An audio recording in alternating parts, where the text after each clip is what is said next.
Olá, minhas amigas, meus amigos, sejam todos muito bem-vindos de volta para o nosso último encontro, né? O nosso último momento de conversa aqui dentro desse projeto da Masterclass da APAMAGES.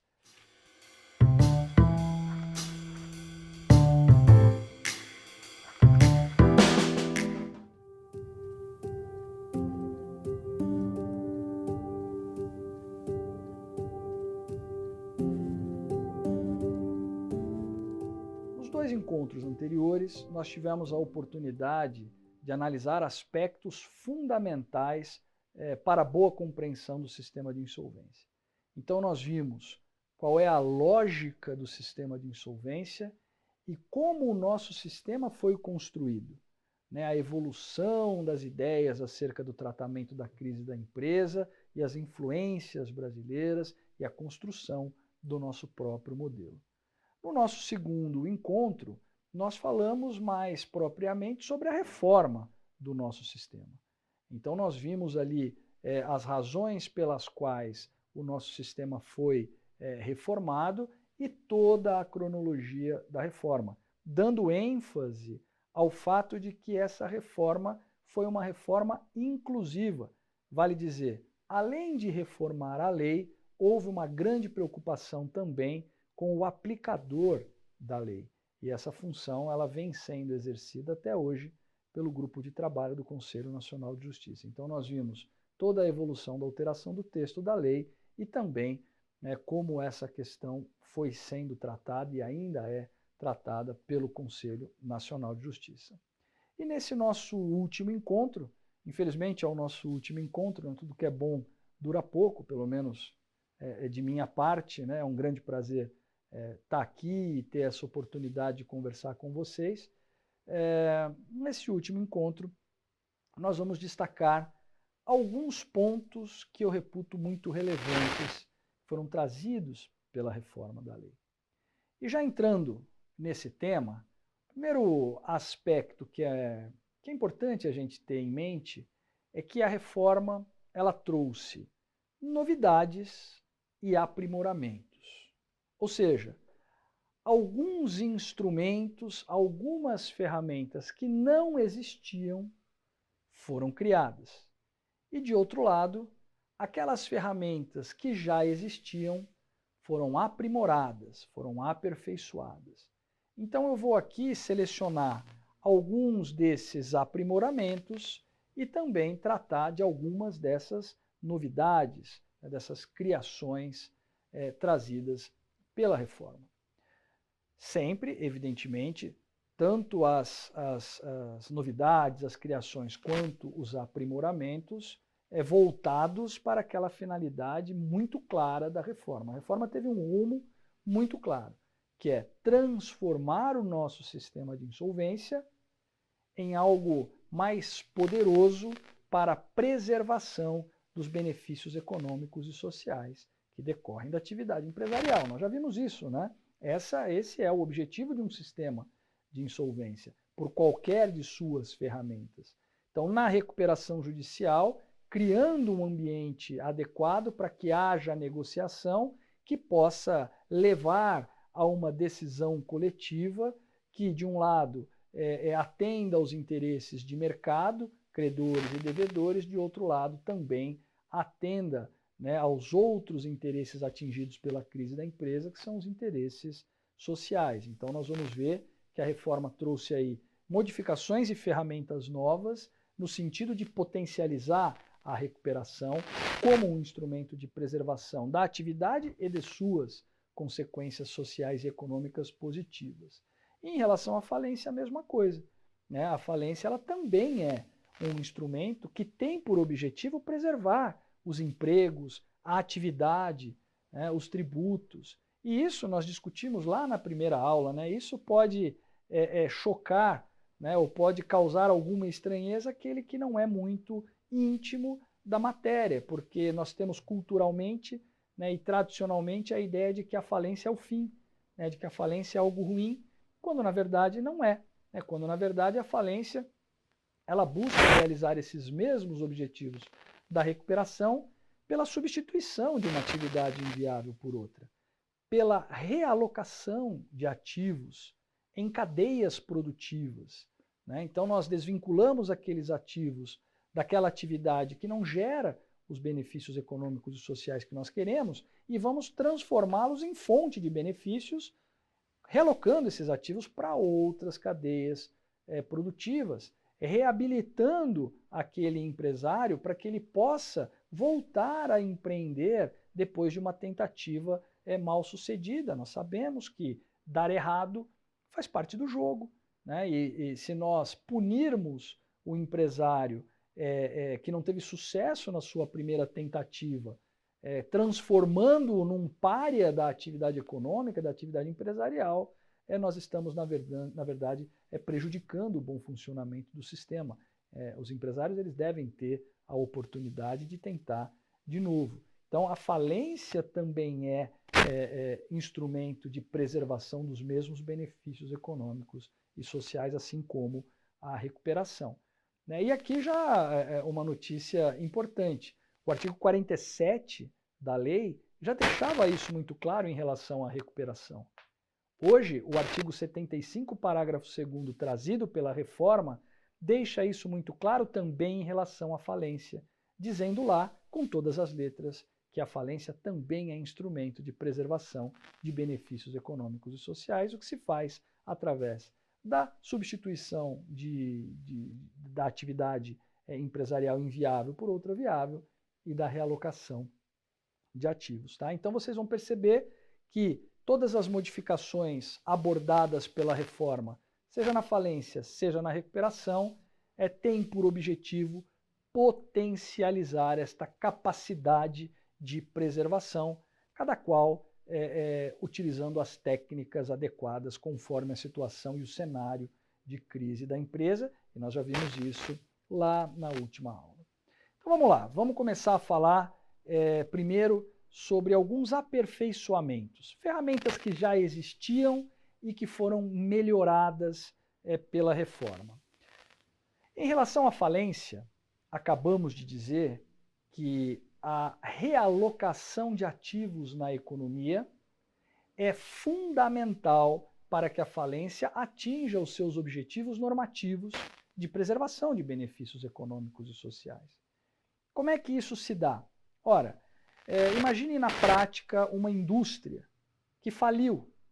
Essa indústria tem um imóvel onde ela funcionava, essa indústria tem uma frota de veículos, de caminhões. Já disse, né, já usamos esse mesmo exemplo anteriormente, apenas para resgatar a ideia. A falência só cumpre a sua função principal e normativa de preservação de benefícios se nós incluirmos esses ativos que hoje são improdutivos, que hoje não geram emprego, produto, serviço, nada, né, porque estão vinculados a uma massa falida. A falência só atinge seus objetivos quando incluirmos esses ativos em outras cadeias produtivas, fazendo com que eles voltem a ser fonte dos benefícios econômicos e sociais que nós queremos. Então nós temos que vender este imóvel, né, porque um terceiro que compre este imóvel vai ali instalar a sua atividade e aquele imóvel volta a ser palco de uma atividade empresarial. O terceiro que comprar aqueles caminhões vai dar a esses caminhões a destinação adequada e eles voltarão a ser fonte de benefício econômico e social, porque alguém será contratado para dirigi-los, porque algum produto será transportado por eles, porque aquele veículo vai gerar e circular riquezas. Então é isso que nós queremos. E aí um ponto importante. Se a realocação de ativos é algo prioritário, nós devemos dar um tratamento legal favorável a isso. E de que maneira nós vamos favorecer a rápida realocação? Primeiro, deixando bem claro na lei que ela é prioritária e que esse objetivo normativo, que diz respeito à tutela de interesse social, prevalece sobre o interesse individual de um ou outro credor. Temos que desvincular a ideia de falência com pagamento de credor. A falência, ela não se propõe principalmente a pagar credores. Pagar credores é consequência do atingimento da sua função normativa de realocar ativos. Então ela existe primeiro para realocar ativos. E é claro, o resultado dessa realocação vai gerar recursos para pagar os credores. Mas a ênfase deve estar na realocação e não no pagamento. Por isso a reforma deixa bem claro que o seu objetivo em relação a isso foi neutralizar a utilização por credores individuais de ferramentas que poderiam postergar ou atrapalhar a realocação de ativos. Então, antes da reforma, existia, por exemplo, uma regra que proibia a venda de ativos por preço vil. Embora a lei não definisse o que era preço vil, a jurisprudência dizia, olha, esse ativo não pode ser vendido por menos de 30% aproximadamente do seu valor de avaliação. Antes da reforma, um credor poderia impugnar a avaliação de um bem, dizendo, olha, o bem vale mais do que está avaliado. E essa impugnação era capaz de impedir o prosseguimento do processo de venda. Um credor poderia impugnar a efetiva venda, alegando que o valor que foi pago por aquele ativo é muito baixo, e isso também impedia a venda de ativos. Então, portanto, nós concluímos que essas ferramentas utilizadas para a tutela do interesse individual de um credor muitas vezes representavam um empecilho para que a falência atingisse as suas finalidades maiores, as suas finalidades normativas, invertendo-se a lógica do procedimento. Como se diz aí no popular, seria aí o rabo abanando o cachorro. Então veja, um bem, ele vale aquilo que o mercado está disposto a pagar. Ele não vale o quanto um avaliador diz que ele vale. Porque se o avaliador diz que vale 10, mas não se encontra ninguém interessado em pagar 10, não vale 10. Ele vale aquilo que o mercado está disposto a pagar. Então, tendo em vista isso, a reforma mudou esta lógica e passou a dizer o seguinte: não existe mais preço vil. Se o processo de venda foi um processo público, foi um processo abrangente, em que todos tiveram a possibilidade de participar, e o preço maior que foi dado em razão da venda desse bem foi esse é o preço desse bem, e ponto final. Não há mais essa limitação de percentual de venda em relação ao valor da avaliação, pelo reconhecimento de que o bem vale o que é pago pelo mercado e não o que diz a avaliação. Uma outra modificação importante: se um credor pretender impugnar a avaliação ou impugnar o valor de venda de um bem, dizendo que poderia ser vendido por valor maior, essa impugnação só será conhecida se vier acompanhada de uma proposta firme de compra por valor superior àquele contestado.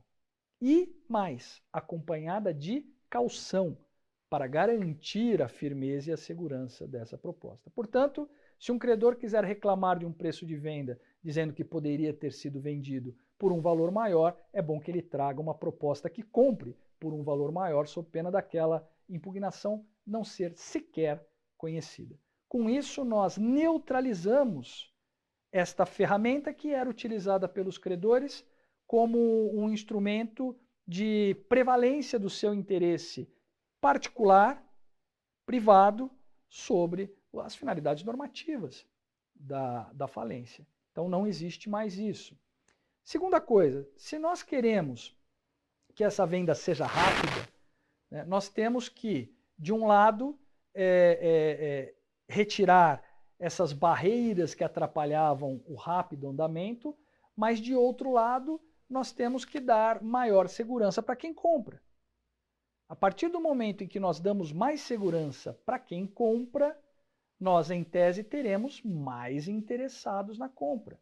E se temos mais interessados na compra, logicamente haverá disputa e o valor naturalmente será maior, o que é bom para todo mundo. Então temos que proteger o comprador. E de que forma nós protegemos o comprador? Dando a ele a segurança de que ele não corre o risco de se tornar sucessor da falida ou da devedora em recuperação, porque isso vale também para recuperação, nas dívidas da empresa. Então, se eu vou comprar um imóvel e corro o risco de me tornar sucessor nas obrigações trabalhistas daquela massa falida e passar a ser réu em ações trabalhistas de ex-empregados daquela empresa que quebrou, eu não compro esse imóvel. Ou se topar ainda assim comprar, vou colocar na conta esse risco e, portanto, vou pagar bem menos do que poderia pagar por esse imóvel. Então, isso se chama blindagem contra a sucessão. A blindagem contra a sucessão na venda de bens em processos de insolvência, tanto falência quanto recuperação, ela já existia. Ela já existia. O que a reforma fez? Aprofundou essa blindagem, deixou mais claro que o comprador não será, em hipótese alguma, considerado sucessor, qualquer que seja a obrigação em consideração, trabalhista, ambiental, de compliance, de anticorrupção. O comprador não responde pelas obrigações da massa falida ou do empresário devedor. Claro, salvo se houver alguma fraude, salvo se esse comprador for de alguma forma um agente do próprio devedor tentando desviar ativos por essa ferramenta. Então veja, de um lado a reforma solta a corda, né, facilitando a venda, de outro lado ela facilita a compra. Com isso nós estamos potencializando a falência para que ela atinja mais rapidamente a sua função normativa. E mais, uma outra modificação trazida pela reforma que diz respeito a isso, as funções do administrador judicial. O administrador judicial é aquele profissional nomeado pelo magistrado para o exercício da gestão daquele processo. Num caso de falência, é ele que faz a arrecadação e que providencia a venda desses ativos. Nós queremos que isso aconteça de maneira rápida, então nós colocamos lá na reforma que é obrigação, é dever profissional do AJ providenciar essa venda no prazo de 180 dias. Logo que nomeado, ele deve apresentar um plano de venda de ativos, dizendo o que ele pretende fazer para vender esses ativos dentro desse prazo, e ele tem este prazo para fazer a venda, sob pena de destituição. Veja bem, é grave. Ele pode ser destituído se não cumprir a função de realocar os ativos na economia. Ah, mas pode ser que ninguém queira comprar. Bom, nós facilitamos o processo de venda. Nós potencializamos o processo de venda também.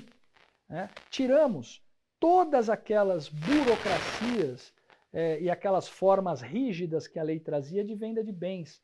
Leilão, proposta, pregão, cheio de regrinhas. Aquilo era uma fonte de nulidades, né, que dava motivo ao atraso e à discussão, fazendo com que, ao final, os ativos não fossem realocados. Então vamos simplificar isso. É tudo leilão. É tudo leilão, né, com poucas formalidades a serem observadas. Primeiro leilão, o bem deve ser vendido pelo valor de sua avaliação. Segundo leilão, 15 dias depois do primeiro, se não houver lançadores, ele pode ser vendido por 50% do valor da avaliação. Se não houver lançadores, em 15 dias, um terceiro leilão, onde ele será vendido por qualquer valor, não havendo a limitação do preço vil. Então, em 45 dias, nós podemos ter essas 3 tentativas de venda. Aí, se ainda assim não houver lançadores por qualquer valor, então nós vamos fazer a doação desse ativo, porque o importante é realocá-lo na economia. Ora, mas e se ninguém quiser receber aquilo nem por doação, nem de graça? Aí devolve para o falido. Devolve para o falido. Mas você tem que dar uma destinação para esses ativos dentro desse prazo. E mais, a lei ela passa a admitir que sejam contratados auxiliares para a realização dessa venda, empresas especializadas na realização dessa venda, que seja desenvolvido um processo de venda especial para determinado ativo. E mais ainda, isso eu acho fantástico porque, além de facilitar a realocação, barateia a gestão pelo Poder Judiciário desses processos. É o compartilhamento de custos entre processos de falência. Vou dar um exemplo muito simples. Eu fui o juiz que conduziu o processo da VASP, a falência da VASP.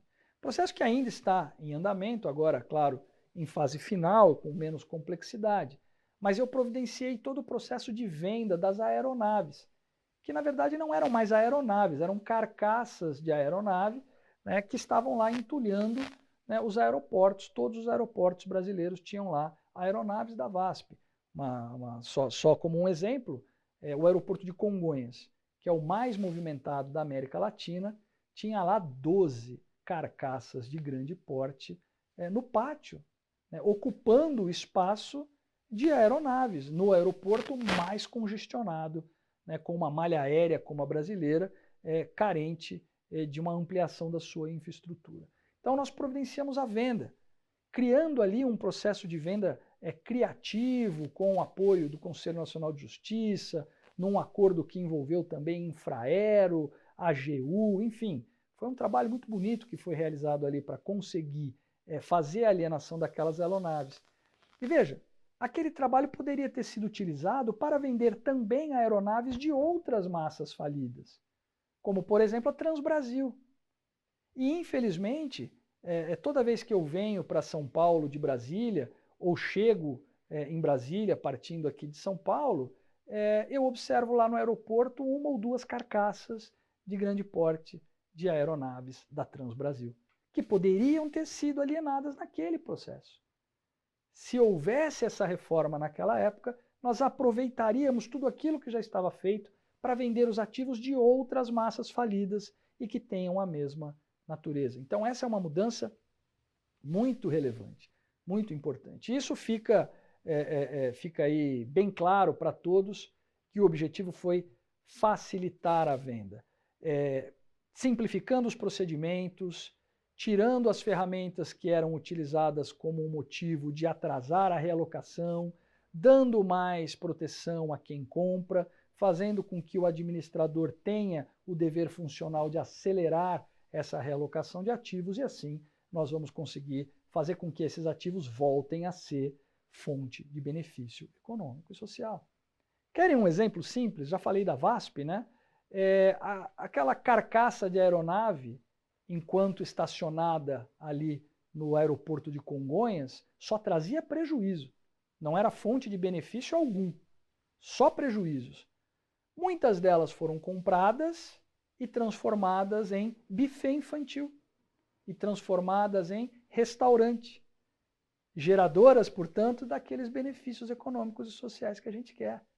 Foi justamente o fato de ter realocado na cadeia produtiva aquela carcaça que fez com que garçons fossem contratados, com que cozinheiros fossem contratados, geração de tributos, apresentação de serviços, enfim, é isso que a gente quer, é para isso que a falência serve.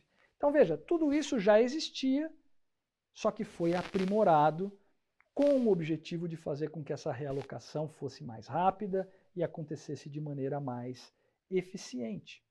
Então esse seria um ponto de muito destaque no aprimoramento de uma ferramenta que nós já tínhamos, né? Bom, em relação à recuperação judicial, eu vou destacar também aqui alguns pontos. Primeiro, uma criação, né, que não havia e que diz respeito diretamente à eficiência de um processo. Veja, todos nós aqui intuitivamente sabemos que para que uma empresa supere a crise, para que ela consiga fazer um acordo com seus credores, ela tem que ter recursos. Porque de onde ela vai tirar o dinheiro para pagar os seus credores? Ela tem que ter alternativas de financiamento. Sem dinheiro novo, dificilmente haverá uma reestruturação daquela atividade. E esse era um problema sério do nosso sistema de insolvência antes da reforma. Não havia alternativas de financiamento para uma empresa em recuperação judicial. Primeiro, quando a empresa entra em recuperação judicial, ela perde o acesso ao crédito bancário, ao financiamento bancário, por conta das regras do Banco Central. O Banco Central ele classifica o risco de empréstimos de A até H. Isso é chamado de rating bancário, né? Rating A até H. H é o pior, né? A é o melhor, menos risco.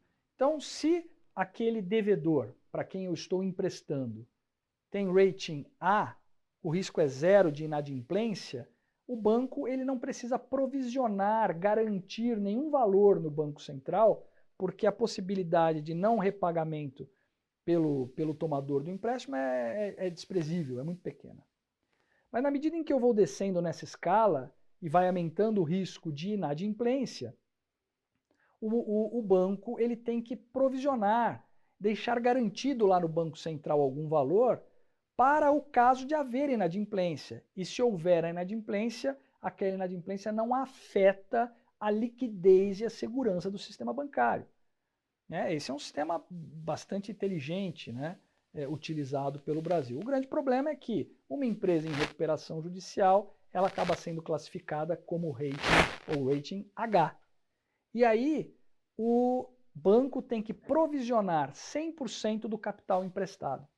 Ou seja, para cada real emprestado, o banco tem que deixar R$1 paradinho lá em garantia no Banco Central, porque a chance de inadimplência é muito grande. Ora, tudo que o banco não quer é ficar com dinheiro parado, porque o banco ele existe e ganha dinheiro intermediando, né, empréstimos. Ele pega dinheiro de quem tem sobrando, pagando pouquinho, né, e empresta dinheiro para quem tem faltando, cobrando mais. A diferença entre o que ele cobra, o que ele paga para quem empresta para ele e o que ele cobra de quem ele empresta é o chamado spread bancário. E aqui no Brasil é um dos maiores do mundo, né? Basta ver, né? Quanto que o banco paga na aplicação financeira para você? Um pouquinho, né? Entra no cheque especial para você ver quanto ele vai te cobrar pela utilização do cheque especial. Né? Provavelmente ele vai te cobrar por dia mais do que ele te paga por mês. Né? Faça a conta depois. Então o banco ganha dinheiro assim. Então ele não quer ficar com dinheiro parado. Logo, ele não empresta dinheiro para a empresa em recuperação. A empresa em recuperação não tem acesso ao crédito bancário. Bom, então de que maneira ela vai arranjar dinheiro para continuar a sua atividade e ainda pagar os credores? Ela não tem alternativas. A única alternativa existente antes da reforma, basicamente, era a venda de ativos. Por quê? Porque havia já a blindagem e tal, a empresa podia vender os seus ativos com alguma segurança para quem compra, e isso de fato já funcionava, mas só empresas que têm ativos para vender é que tinham a possibilidade de se recuperar. E na prática era isso mesmo. Essas recuperações judiciais que tiveram sucesso, a grande maioria era de empresas que tinham bastante ativos. Venderam os ativos, diminuíram de tamanho, pagaram seus credores de maneira renegociada e continuaram ali muito menores às suas atividades. Mas veja, se nós queremos dar mais eficiência a esse sistema, precisamos dar alternativas de financiamento à devedora. Por isso, a reforma criou, e aí é uma novidade, um financiamento próprio para empresas em recuperação, com base naquilo que já existe nos Estados Unidos. Lá nos Estados Unidos existe o chamado DIP Financing. DIP é DIP, é uma abreviação de Debtor in Possession. É o devedor em recuperação toma esse financiamento. E qual é a característica desse financiamento? A característica é a seguinte: quem empresta para a empresa em recuperação ganha uma super prioridade no recebimento de volta deste valor emprestado, caso a empresa venha a quebrar. Então, eu diminuo muito o risco de quem empresta o dinheiro para uma empresa em recuperação, Porque quem emprestar o dinheiro tem a garantia legal de que será o primeiro a receber de volta, caso ela quebre. Então, tudo que eu quero é saber se ela tem ativos, né, suficientes para me pagar. Né? Se ela tiver ativos, ok, ela pode até quebrar, porque aquele ativo vai ser vendido e quem vai receber, primeiro de todo, sou eu que emprestei esse dinheiro. Então, com isso, eu aumento a oferta de recursos para empresas em recuperação e com o aumento da oferta eu diminuo o custo, até porque com risco baixo, o custo costuma ser também mais baixo. Então, a lei brasileira criou o financiamento DIP, regulou o financiamento DIP, que já vinha sendo, de alguma forma, tentado pela jurisprudência. Eu mesmo, no caso da recuperação judicial da OAS, autorizei um financiamento DIP de mais de bilhão, né, de um grupo canadense, e, enfim, por conta da insegurança jurídica da legislação brasileira, da interposição de recurso por alguns credores, do tempo que o tribunal demorou para analisar aquela questão em nível de recurso. Bom, tudo isso foi suficiente para que esse financiador saísse da mesa. Ninguém vai assinar um cheque de 1 bi se tiver alguma dúvida acerca de como vai ser regida aquela relação. Então, era absolutamente necessário que isso fosse tratado pela lei. E a lei brasileira passou a tratar do financiamento DIP com a reforma, dando a quem empresta, o chamado DIP Lender, né, a quem empresta o dinheiro, a super prioridade e autorizando a devedora a apresentar com maior facilidade garantias para recebimento, inclusive compartilhamento de garantias, inclusive garantias de terceiro, autorizando que o financiador DIP possa ser qualquer pessoa, inclusive o próprio sócio, inclusive empresas do mesmo grupo. Ora, Daniel, mas isso não abre a possibilidade de fraudes? Bom, a fraude deve ser analisada da forma como ela é, uma fraude. Isso não é a regra. Ora, ou eu prefiro que o sócio pegue o dinheiro dele, que nada tem a ver com a empresa, e leve para Miami, ou eu prefiro que o sócio pegue o dinheiro dele e coloque na empresa para recuperação da própria atividade. É muito melhor que ele coloque na empresa. Então, não havendo fraude, isso pode ser feito. Se houver fraude, não pode ser feito. Simples assim. Nós temos que parar de pensar pela exceção. Aqui no Brasil nós temos esse costume, de por que pode haver fraude, vamos proibir a atividade para todos. E aí você prejudica a grande maioria que se beneficiaria daquela atividade porque uma minoria vai fazer mau uso. Temos que punir essa minoria, temos que fiscalizar e punir a minoria. Essa é a ideia. Então criamos o DIP com características muito interessantes. E isso já vem gerando resultados. A reforma ela foi promulgada e entrou em vigor recentemente, agora no final de janeiro de 2021, e nós já temos notícias de diversos financiamentos DIP sendo efetivamente implementados em casos muito importantes, em valores muito elevados. Isso cria um novo mercado. Uma outra alternativa de financiamento, que é importantíssima também, a lei ela passou a dizer o seguinte, que a venda de um crédito na recuperação judicial ou na falência, ela passa a conservar para quem comprou as mesmas características jurídicas de que ela tinha com quem vendeu. O que significa isso? Ora, se eu sou um credor trabalhista de uma massa falida, por exemplo, o credor trabalhista ele recebe antes dos credores quirografários, sem qualquer garantia. Antes da reforma, se eu quisesse vender este crédito, eu poderia vender este crédito, ceder este crédito para um terceiro. Mas esse terceiro se tornaria credor, mas não trabalhista. O crédito perderia a sua natureza trabalhista. Ou seja, por que alguém então compraria o meu crédito para entrar lá no fim da fila? Ninguém comprava o meu crédito, ou se comprasse, pagava pouquinho no meu crédito. A partir do momento em que a lei diz que a transferência desse crédito se faz com a preservação da sua natureza, eu valorizo o valor desse crédito. Eu sou credor trabalhista, eu posso vender esse crédito para alguém que sabe que vai receber lá em cima da fila, quando for feito o pagamento. Isso valoriza o meu crédito. eu posso vender este crédito ao invés de ficar esperando o pagamento da falência. Isso cria um mercado, né, um mercado paralelo de negociação de créditos. Isto fomenta o setor de distressed assets, né, que é um setor bastante já movimentado no Brasil. E na recuperação a mesma coisa.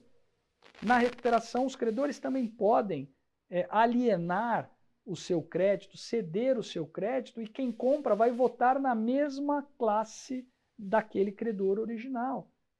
Né? Isso daí é ótimo, porque fomenta esse mercado de ativos estressados e de créditos, criando alternativas de financiamento e acelerando o recebimento pelos credores daquilo que deve ser recebido por eles. Então essa também é uma modificação super importante.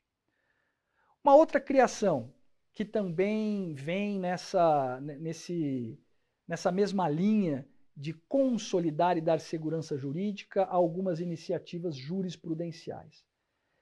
Nós vimos que lá em 2015, 2016, tivemos aquela crise terrível com um aumento muito grande de recuperações. Ali, o que nós tivemos foi uma tempestade perfeita. Nós tínhamos uma política econômica que não primava pela responsabilidade fiscal. Nós tínhamos os preços das commodities, que são os principais produtos brasileiros de exportação, muito baixos no mercado internacional, e nós tínhamos ali um escândalo de corrupção envolvendo empresas líderes dos seus segmentos no Brasil. Então, Petrobras, OAS, Odebrecht, todo mundo deve se lembrar disso.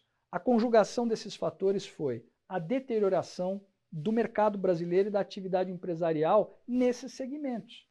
Porque se a OAS está em crise, diversas outras empresas que dependem da OAS para desenvolver suas atividades também entram em crise.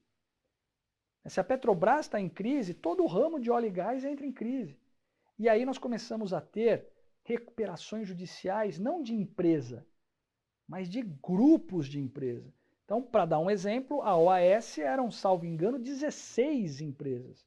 Era um grupo OAS, é o grupo Odebrecht. Só que a lei não tratava disso. A lei dizia, a devedora pede recuperação. E aí, de repente, não é uma devedora. São 16 devedoras no mesmo processo, pedindo ao mesmo tempo recuperação, em grupo, porque são todas integrantes de um mesmo grupo. Como é que eu vou tratar isso? Será que elas devem apresentar um plano de recuperação para cada empresa relativas aos seus respectivos credores? Ou ela pode apresentar um plano único, se apresentando aos credores como se fosse uma única devedora?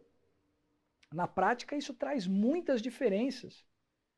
Vamos fazer um exercício rápido aqui. Imagine que o grupo econômico seja composto por 3 empresas. A empresa 1, 2 e 3. A empresa 1 tem 100 de ativos. 100 de ativos. E tem 100 de dívidas. Logo, a expectativa dos credores da empresa 1 é de receber integralmente, porque ela tem 100 de ativos e exatamente consegue pagar os 100 de dívidas. A empresa 2 tem 100 de ativos, mas tem 1000 de dívidas. Logo, a expectativa dos credores da empresa é receber apenas 10%, ou 1%, agora nem me lembro aí a conta, mas é um percentual pequeno da dívida. E a empresa 3 tem 100 de ativos e 200 de dívida. Expectativa de receber 50%. Se os credores forem ser tratados de maneira individual por cada empresa, o plano tem que ser de pagamento integral para a empresa 1, de pagamento de 10% para a empresa 2, de pagamento de 50% para a empresa 3, credor da empresa 3. Mas se eu juntar essas 3 empresas e fizer um plano único para todos os credores, eu vou ter um plano que estabelece o pagamento de 40%, por exemplo, para todos. Os credores da empresa 1 não vão gostar, porque eles tinham a expectativa de receber 100, vão receber 40. Já os credores da empresa 2 vão adorar, porque eles tinham a expectativa de receber 1, vão receber 40. Os credores da empresa 3 também não vão gostar muito, porque a expectativa era receber 50, vão receber 40. Mas percebam que a consolidação do plano altera a relação crédito-débito. E não havia nenhuma regulação na lei. Em que condições as devedoras poderiam apresentar plano consolidado? Em que condições elas não poderiam?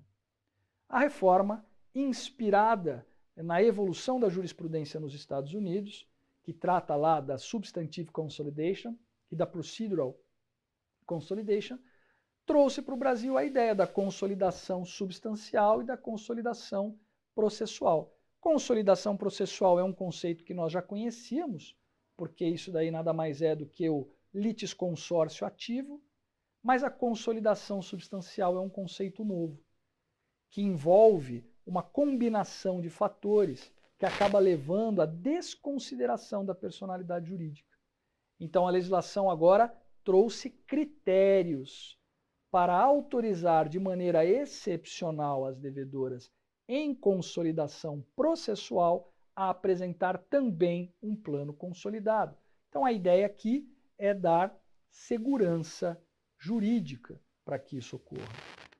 Segurança jurídica. Então, consolidação substancial, consolidação procedimental. Uma regulação muito importante que fazia falta para dar mais efetividade ao procedimento, dando também mais segurança jurídica.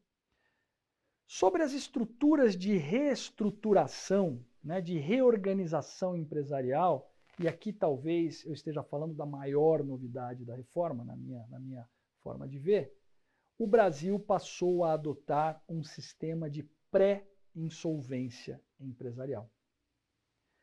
O que seria um sistema de pré-insolvência empresarial? Vamos entender o problema para depois entender as soluções.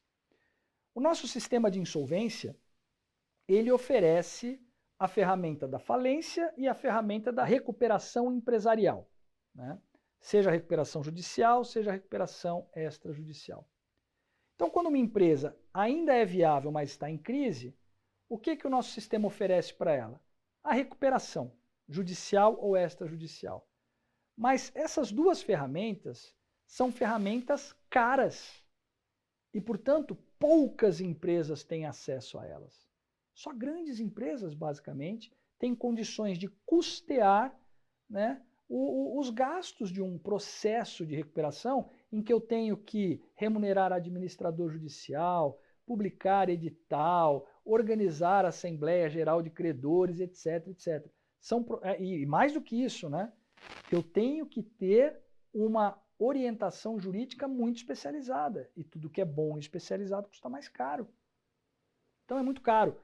Pouco acessível. Esse é o primeiro problema. A empresa está em crise, ela precisa de uma ajuda, mas ela não tem condições de acessar. E mesmo aquelas que têm condições de acessar, ela reluta em acessar por conta do dano de imagem. Uma empresa, quando pede recuperação, acaba sendo associada à empresa em crise, quase falindo. Bom, pensem aí, vocês, se vocês contratariam uma empresa em recuperação judicial para fazer o armário embutido do seu apartamento, ainda que seja a melhor proposta. Todo mundo vai relutar porque já associa a empresa em recuperação judicial com a empresa em crise. E aí, naquele momento em que ela mais precisa conquistar negócios, só pelo fato de estar em recuperação, ela terá dificuldades adicionais para conquistar negócios. Então é um paradoxo, né? Por isso ela evita ao máximo a recuperação. E quando ela pede recuperação é porque já está lá no bico do corvo, como se diz no popular, né? Já está com o pé na cova, já está quase morrendo, e aí as chances de recuperação são muito pequenas. Como é que a gente resolve isso? Como é que a gente torna mais acessível uma ferramenta de reestruturação que tenha menos custo e menos dano de imagem? Bom, vamos criar uma ferramenta que tenha algumas das vantagens da recuperação, mas que possam ser utilizadas sem a recuperação, permitindo que uma empresa, num estágio bem inicial da sua crise, se utilize daquela ferramenta sem pedir recuperação e, portanto, sem dano de imagem, fora do judiciário e, portanto, com menos custo. Como é que a gente faz isso? Bom, nós já vimos, especialmente na nossa primeira aula, que a recuperação judicial ela só se torna um ambiente adequado para que o acordo coletivo aconteça por conta do stay. Lembra que eu disse que são os dois pilares que sustentam o sistema de insolvência? Um dos pilares é o stay. Ora, eu não posso permitir que os credores envolvidos naquela negociação executem individualmente a devedora, porque isso coloca a perder todo o esforço de negociação. O stay é um grande estímulo e um dos grandes responsáveis pelo sucesso da negociação coletiva. Só que o stay só existe se eu pedir recuperação. Por que nós não desvinculamos uma coisa da outra? A França foi a primeira a pensar isso. Em 1985, a França criou duas ferramentas, chamada négociation e mandat ad hoc, que são dois procedimentos informais, pouco regulados, sigilosos ou não públicos, em que uma devedora, devendo, uma devedora em crise, vai ao Poder Judiciário e diz, olha, estou em crise e queria uma ajuda. O Poder Judiciário nomeia um negociador e suspende as execuções contra aquela devedora para que ela vá negociar fora de juízo. Vai dar um prazo para ela negociar com a ajuda desse negociador. Com menos custo, com menos dano de imagem e com a mesma ou quase a mesma eficiência de uma recuperação judicial, dando às empresas a possibilidade do tratamento precoce da crise. E hoje falar tratamento precoce fica até esquisito, porque há toda uma discussão política sobre esse termo, mas aqui cabe bem. A crise tem que ser tratada precocemente. Se nós não tratamos no começo, ela vai se agravando e vai chegar a um ponto em que a crise não poderá mais ser superada. E por que o tratamento era sempre tardio? Porque a ferramenta que a legislação brasileira oferecia era muito cara, pouco acessível, com muito dano de imagem, o que fazia com que as empresas não tivessem acesso a ela e retardassem o tratamento da crise, diminuindo a eficácia das reestruturações. Então, a Ásia, a Europa, todos os países do mundo, de quase todos os lugares, começaram a pensar alternativas de criação disso que se convencionou chamar pre-insolvency system, que é um sistema de pré-insolvência, antes de entrar em recuperação, para evitar entrar em recuperação. Então, a França criou em 85, a União Europeia, através da diretiva da União Europeia, obrigou os países europeus todos a criarem dentro dos seus sistemas nacionais um sistema de pré-insolvência. O Reino Unido criou no ano 2000, em julho, numa reforma do seu sistema de insolvência, um sistema de pré-insolvência chamado moratório. O Brasil finalmente criou, diante dessas influências que eu acabei de citar para vocês, o seu próprio sistema, que funciona como? Ora, artigos 20A, B, C e D da Lei 11.101. Uma devedora, em estágio inicial de crise, poderá iniciar um processo de mediação numa câmara privada ou num Sejusc, o Sejusc seria uma alternativa mais barata, ou numa câmara privada, inicia ali um processo de mediação com indicação de quais são os credores sujeitos àquele processo de mediação, e aí ela poderá requerer ao juiz uma medida cautelar de suspensão das execuções daqueles credores contra a devedora pelo prazo de 60 dias. E nesses 60 dias ela vai tentar negociar com os seus credores, os credores que não poderão executá-la individualmente. A ideia é que isso seja suficiente para que ela consiga reestruturar sua atividade sem entrar em recuperação, sem perder o acesso ao financiamento bancário, sem o dano de imagem correspondente à recuperação e com muito menos custo. Portanto, muito mais empresas poderão fazer uso dessa ferramenta. Detalhe, sem congestionar também o Poder Judiciário, porque esse é um procedimento de toque leve, soft touch, como se diz, nos Estados Unidos. Na Inglaterra eles chamam de light touch proceeding. É um toque leve, ou seja, a intervenção judicial é mínima. Nesse caso, a intervenção judicial consiste na concessão dessa medida cautelar e na eventual homologação de acordos que são feitos naquele procedimento, para dar segurança ao credor. Nós protegemos também o acordo do credor, dizendo que se a devedora ajuizar a recuperação judicial depois de feito esse procedimento, no prazo de 360 dias, ele não será prejudicado duas vezes. Ele não será incluído naquela recuperação pelo valor renegociado já. Ele pode até ser incluído na recuperação, mas pelo valor original. Volta-se ao status quo ante, como uma forma de se preservar o credor. Então essa, para mim, talvez seja a maior novidade. E a criação de sistemas de insolvência, ela está lá na relação de boas práticas que o Banco Mundial sugere aos países, naquele Global Guide a que já fiz referência para vocês. Lá, o Banco Mundial diz, para o enfrentamento de crises, e notadamente agora a crise da Covid-19, a crise da pandemia, que é uma crise super aguda, né, os países devem ampliar a atuação dos seus sistemas de pré-insolvência, ou aqueles que não têm devem criar. Então o Brasil ele se alinhou às jurisdições mais modernas do mundo para a criação do seu sistema de pré-insolvência. E por fim, para a gente terminar aqui a nossa conversa, eu gostaria de falar de uma outra novidade muito importante trazida pela reforma e que diz respeito à reabilitação do falido.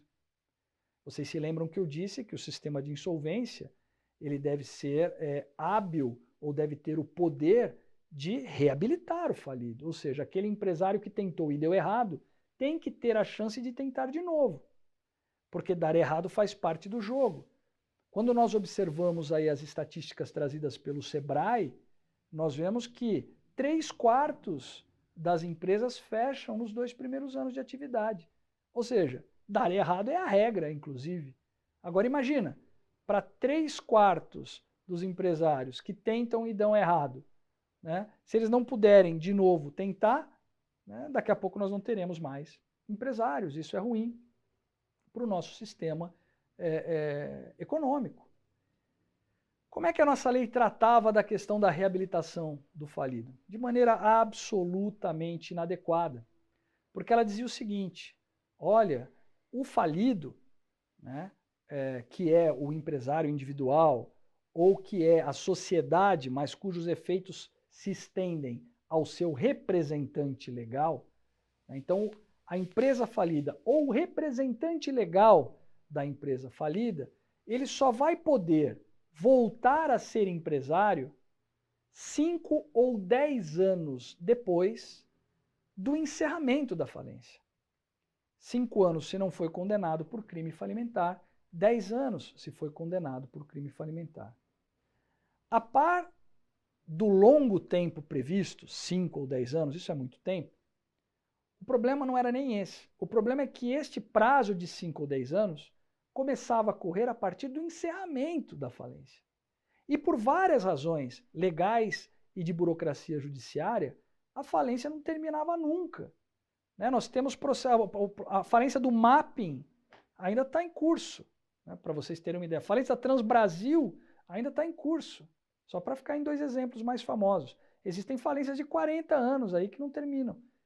Então, na prática, aquele responsável legal, o representante legal daquela empresa falida, ele ficava falido e impossibilitado de exercer a sua atividade empresarial por 40 anos, por 50 anos, ou seja, aquilo era a morte empresarial. E isso está errado. Isso, inclusive, explica o fato das empresas brasileiras não se utilizarem da autofalência. A autofalência é raríssimo, porque realmente quem é que vai se matar, né? Porque a autofalência era um suicídio empresarial. Era raríssimo a própria empresa pedir a sua falência, porque o representante legal estaria vinculado àquele processo pro resto da vida e não poderia ser empresário de novo. Então, era uma situação absolutamente inadequada. E aí a gente via, vocês devem conhecer situações assim, né? Um empresário que já faliu, agora monta uma empresa em nome da esposa, monta uma empresa em nome do filho, trabalha com o cartão de crédito do irmão. E aí você empurra essas pessoas para a informalidade. Está errado, não pode ser assim. Isso era preciso mexer. E a reforma mexeu, e mexeu inspirada numa decisão, eu fico muito feliz de dizer isso, numa decisão que proferi em 2018, em que reabilitei um falido antes do encerramento da falência, fazendo toda uma análise de direito comparado e de direito constitucional, dizendo que esta regulação violava a própria dignidade da pessoa humana, né, e que, portanto, não deveria prevalecer à luz da Constituição. Enfim, fiz lá uma decisão ousada, né, vamos dizer assim, que inclusive acabou sendo reformada pelo tribunal, mas que teve a função de levantar essa discussão e de inspirar o legislador nessa mudança. E de que maneira a reforma trata dessa questão? A partir da vigência da reforma, né, da Lei 14.112, a extinção das obrigações do falido e sua reabilitação poderá ocorrer a partir de 3 anos a contar da decretação da quebra.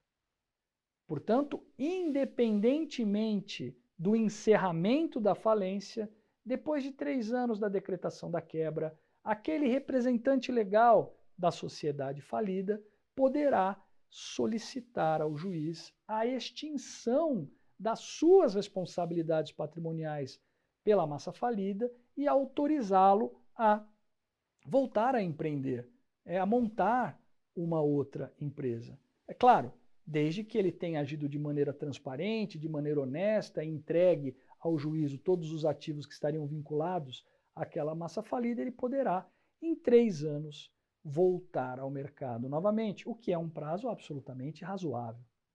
E isso faz com que a autofalência entre no cardápio do tratamento da empresa em crise. Porque se eu tenho uma atividade empresarial inviável, não faz o menor sentido eu tentar uma recuperação judicial kamikaze, que a gente costumava ver, porque entre a falência, que era a morte empresarial, e uma tentativa muito remota de não falir, é evidente que os empresários iam para essas recuperações judiciais kamikazes. Agora não tem mais sentido fazer isso, até porque essa recuperação judicial vai vinculá-lo por mais tempo, ele pode ainda encontrar pelo meio do caminho algum crime falimentar. É muito mais seguro que o empresário, diante de uma crise insustentável, insuperável da sua atividade, ele peça a ele mesmo a sua falência para se livrar das responsabilidades daquela insolvência no prazo de 3 anos. Então acho que essa é uma mudança de mentalidade muito importante. Inclusive eu já escrevi um ou 2 textos especificamente sobre esse tema. O último foi na revista da ASP, uma revista comemorativa, número 150, e fica aqui a sugestão de leitura para aprofundamento, né, nesse tema em relação à reabilitação do falido. Já vimos bastante coisa, fizemos aí um voo panorâmico por algumas alterações trazidas pela reforma. Espero que vocês tenham aproveitado as aulas e que eu tenha contribuído para melhorar o entendimento de vocês todos acerca do nosso sistema de insolvência. Agradeço muito a atenção de todos, cumprimento mais uma vez a APAMAGES pela realização desse projeto maravilhoso das Masterclass e fico aqui sempre à disposição da magistratura, à disposição da APAMAGES e à disposição de todos vocês. Até uma próxima oportunidade.